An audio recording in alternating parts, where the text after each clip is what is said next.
દ્વારકાધીશ, જય શ્રી કૃષ્ણ. કેમ છો બધા? ફરીથી આવી ગઈ નવા બ્લોગમાં.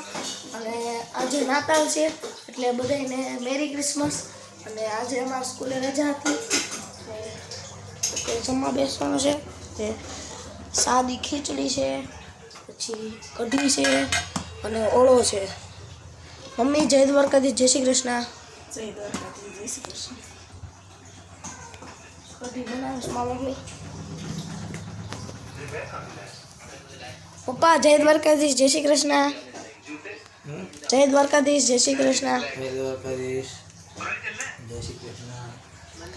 તો અત્યારે અમે રૂપલ માસી ઘરે જવાના છીએ. ત્યાં આજનો દિવસ રૂપલ માસી ઘરે આવી છીએ, તૈયાર થઈ ગયા છીએ. મમ્મીની તૈયાર થઈ છે, તમારી દીદી તૈયાર થઈ ગઈ છે. હવે અત્યારે કોમલ માસી ઘરે જવાનું છે.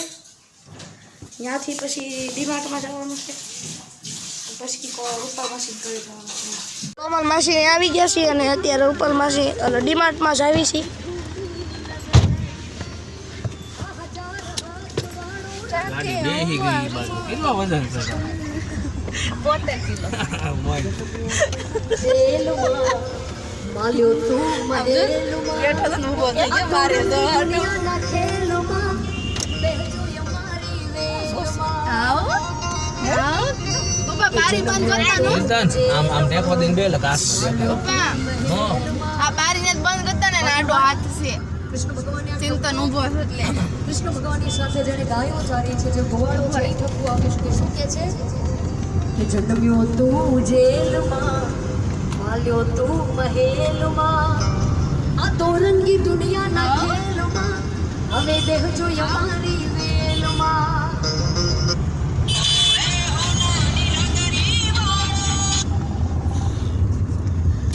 હા ચેતનભાઈ. જો કીર્તન ચિંતન બારો ઊભો છે.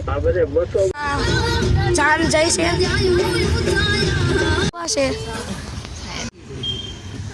દેખાતું છે ને. મમ્મી લાઈટ કરતો તો જરીક જરીક. પાર્કિંગમાં ગાડી મૂકીશ. હા, માસીનો પાર્કિંગ.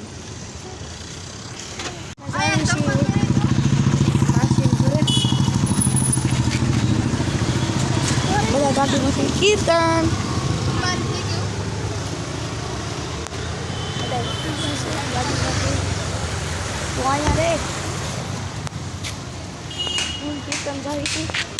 મમ્મી મમ્મી આમ બધા જવા દે છે.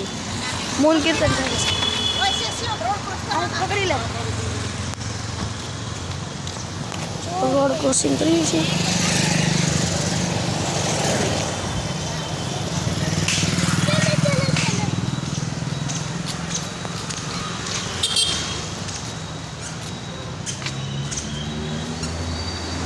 ઇન્દ્રનો રેસિડેન્સ.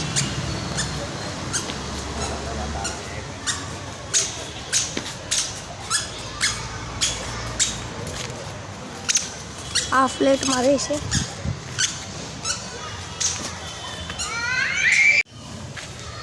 અહીંયા આવે કીર્તન આ બાજુ આવે.